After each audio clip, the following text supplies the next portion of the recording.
Recovery is stupendous. Achievable. Hope. Freedom. Freedom. Empowering. It's unique to everyone. It's a journey, not a destination. Getting a new lease on life. It's finding restoration after you fall down. Recovery is having the freedom to enjoy life. For me, it was finding a way to really love myself.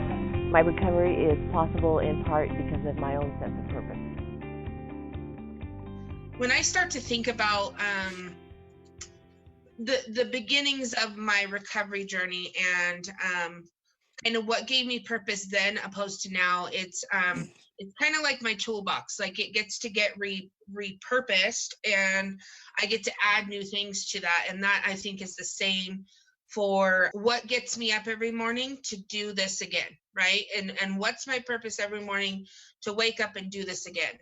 And in the beginning of my recovery journey, I can remember my purpose being, I didn't like the way that my family looked at me. I didn't like the way that I had affected them. And my purpose was just not to hurt them anymore.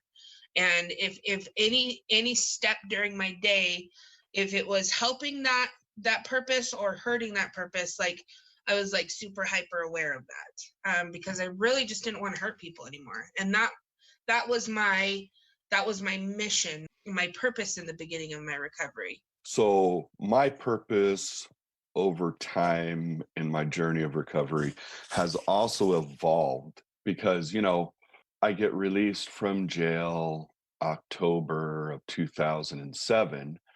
And my only purpose was to follow DOC's suggestions so I could stay out of jail, not pee dirty for a UA, make my probation appointments.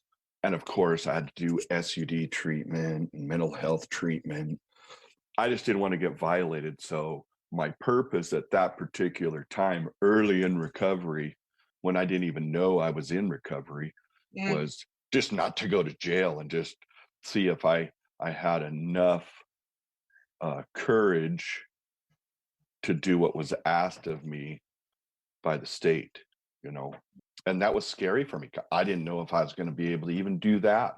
I had great support from my parents that allowed me to get to the appointments that I needed to get to. So, but I was still insecure and unsure. I had no idea what I was going to do or not do, but I did know that my purpose at that time was just to adhere to DOC's suggestions so I could stay out of jail. Yeah, I can super relate to that also. Just the piece where you said, like, I didn't even know I was in recovery. And, I think that happens for a lot of us. Like, I know that I got introduced into like recovery elements.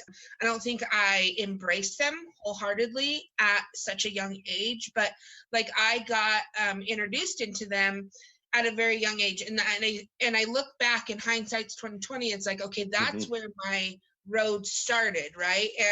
And my purpose in between those times when I was super committed, it was, I just don't want to hurt people anymore.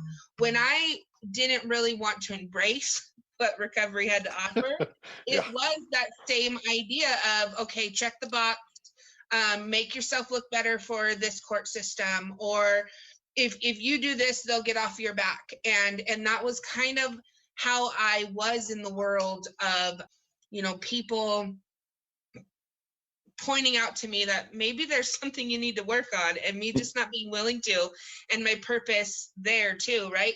I was still on this road to recovery because all of those things, I think, shaped me to what my recovery is today, Yeah. So when did my purpose shift is a good place for me to try and recognize. And really, my purpose shifted about a year into recovery when I actually felt hope, when I realized that I truly had an opportunity to live a different way. And so even though I wanted to please DOC and, go to all my mental health appointments and make all my probation appointments and do the 3 to 5 12-step meetings, my focus switched and my thinking changed to maybe this is possible. Maybe recovery is something that I can do. And my purpose started to shift a little bit. And so in that transition, that probably took a while till it totally shifted into, I am going to give recovery an opportunity. And so that was huge for me in my life. And you're so right when you say hindsight's 2020, because I'm going through it, I'm living it. I don't even know that these things are happening. All I know is all of a sudden, maybe recovery is something that I can do.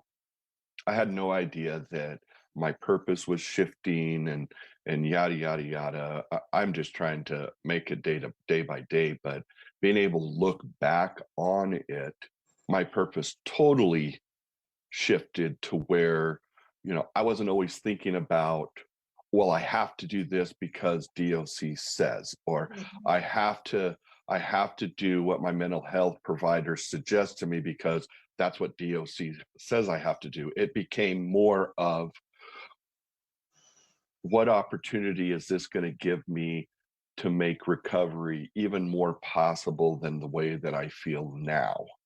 And there was certainly a definite transition that manifested itself until the point where, okay, I'm committed to recovery, and now I am going to follow my sponsor's suggestions and my case manager's suggestions at mental health, because now I believe, and now I'm going to go out on a limb and have faith that they have my best interests in mind. So that's a definite switch in purpose, which, that's a 2.5 year gap there of,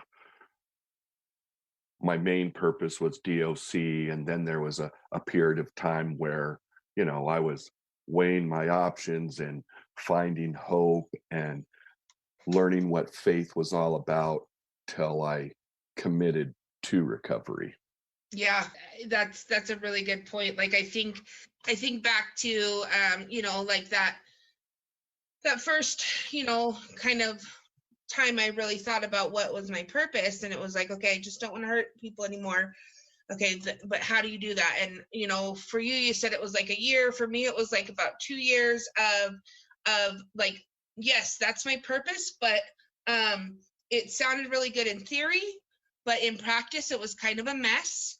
And like I just wasn't I was still hurting people even in recovery. Like I was still not home for my family. I was still just like, and it was kind of like in the name of recovery. And I remember when my purpose shift is, okay, these things that you're learning in recovery, like the true test of them is with the people who love you and the people who care about you, who have been there through it all. You know what I mean? Like that's that true test. And my purpose shift is where, okay, I can apply that at home now, right? I can learn these things here.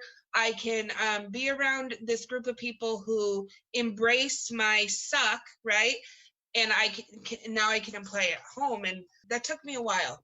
It took me a while. And, there was people in my life who tried to shape that purpose for me, right? Like, I remember this one lady, she's like, if you show up to a support group, you need to pour coffee. And I'm like, how is that going to help me in my recovery? Like, I was so like closed-minded into the idea of like just being of service to someone, right? Gives you purpose, being of service to someone else. And that in turn helped me to go home and be of service to my family, because I never was that, I never was that. So yeah, it's definitely evolved. And there's people in my life who I look back now and I'm like, oh, I see what you were doing there. Like, I know what you were doing now. And that's kind of what my drive and my purpose is today is I want to be that somebody who puts a little subliminal in someone's life to give them purpose, you know? You know, it was interesting. I was looking back on my recovery, and that purpose that I was talking about that was recovery oriented, that stayed with me for a couple of years where that was my purpose, to work my recovery program. What am I going to do to improve myself, to ensure that I don't repeat these same mistakes that I've made in the past? And it kind of goes back to some of the other Facebook Lives that we've done, where I'm working a recovery program and I'm having conflicting feelings about where I am in my life and what recovery's teaching me. And so when I got a volunteer job it was called the Warm Line, up in Seattle, they have, the suicide hotline, of course, but my mentor up there started a Warm Line where people could call in that were just having symptoms, and so that we could try and decrease the calls to the suicide hotline that weren't really suicide related. And so that's another point where my purpose started to shift to accountability and responsibility and starting to give back a little bit. Yeah. And today my purpose is just to have a peaceful life. You know what I mean? The least amount of drama and chaos as possible, because to me that used to be my comfort, right? Chaos and drama used to be my comfort, and I felt okay in those spaces because it was my normal. And today that's my uncomfortable, is chaos and drama. And it's like, okay, so I just, my purpose is, what is each step that you're doing in each day going to help a peaceful life, or is it going to cause chaos or drama? And it's like, okay, I just want a peaceful life. Yeah. So in that transition of accountability and responsibility for purpose, I definitely started to become more responsible and had less look on myself, and it started to begin to shift to others. Right. Where today, my purpose is just to serve others. And, it took at least, we're talking 6.5, 7 years into recovery, where I finally realized that if my purpose is to serve others and give them an opportunity to make a better choice, all my needs are getting met. Yeah. And I can remember when my purpose was self, there was never enough of whatever I was trying to get. Mm-hmm. And so I'm super grateful that I can just serve others in whatever way that means. If I put that individual needs before my own, there's boundaries and parameters with all of that, of course. My needs get met. I have a roof over my head. Yeah. I have a cell phone. I have a car. Cell phones and cars are privileges when we just think that they're, that's what we deserve. Some entitlement issues. But I'm super grateful for what I have today, and I'm much more fulfilled by serving others than serving self. Absolutely. I remember in Peer Support 101 training when I went through that, and that was the ultimate service that I could do, right? Is help people where I get up every day for a job which I'm passionate about, right? I have purpose behind it, and it makes me feel fulfilled when I'm helping other people fulfill their purpose, right? It goes both ways. And I remember the Pat Deegan video where she talked about how your recovery can't be based out of nothingness, right? It can't be sealed around a vacuum. Like, you have to have purpose and drive in your recovery. And that's what she did. And she inspired me because she, they wrote her off, they said your purpose doesn't matter. And it did. And she held on to her survivor's mission, right? So if you're new to recovery, or you're just getting into the whole recovery world, it's important that we base our recovery around some sort of purpose. And it can be minuscule at first, right? Mine was just like, I don't want to hurt people. Like, that's very vague. How are you going to do that, Ashley? And I learned that over the time, but that was my little, if you will, mustard seed that kept me going. So if you're new to recovery and you don't have a purpose, talk with a peer supporter, talk with a support, and hone in on what that purpose can be for you. Yeah, I'm gonna see if I can give some input to Christy. So it says my recovery is different than most. I'm recovering from solely mental health, not substance. I think help okay with my people who are substance, but is there anything I should keep in mind for the difference? I'm dually diagnosed. Me too. And so the majority of my work was at a mental health center. And so I don't know that for me, if I looked at recovery any different. However, tools that I would suggest were different. And over a period of time with people, I would find certain things that would work for them. I think for me, the most important thing, whether someone's dealing with mental health or substance abuse, is building that rapport and letting them be the driving force in their own recovery, and just being there with them.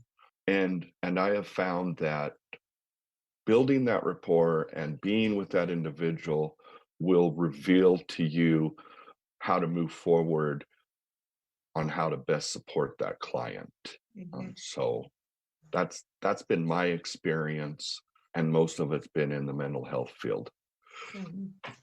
I kind of have had that same kind of experience, just by the other way around. So I had more experience with substance abuse recovery, and felt very comfortable in that arena. And then my very first peer that I worked with was not in the SUD field, and it was all mental health. And I remember being like, I don't know if I can help her or I can support her. And it was told to me like this, and I applied this moving on. This was my very first peer, but the feelings are the same, right?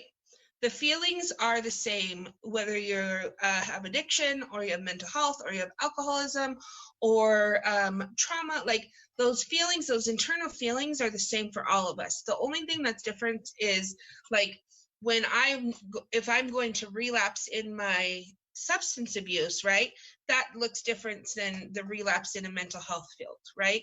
It's crisis and using, or right, it's like that's the end result. But those feelings leading up to that act or the crisis are the same. And so you can relate with the rapport, you can relate with the conversation about how you're feeling in these times, right? And so that's really helped me to form those conversations and not feel like I'm saying something wrong, because I just am like, okay, the thoughts and the feelings for all of us in recovery, because the recovery principles are the same. So it was a easier transition once somebody told me that, for me to feel more confident and comfortable. For sure. Yeah. Thank you for tuning in. We do these bi-weekly, so every 2 weeks. And if you have a topic that you want to hear us talk about, or have an idea for one of our Facebook Lives, please post that on our website. Check out our websites, check out our event calendars on our website. about upcoming stuff. There's exciting stuff coming up, and we'd love for you guys to all be a part of it. Thank you. Thanks, guys. Be kind to yourself. Recovery works and recovery is possible. Recovery works and recovery is possible. Recovery works, recovery is possible. Recovery is possible. Recovery works and recovery is possible. Recovery works and recovery is possible. Recovery works and recovery is possible. Recovery is possible.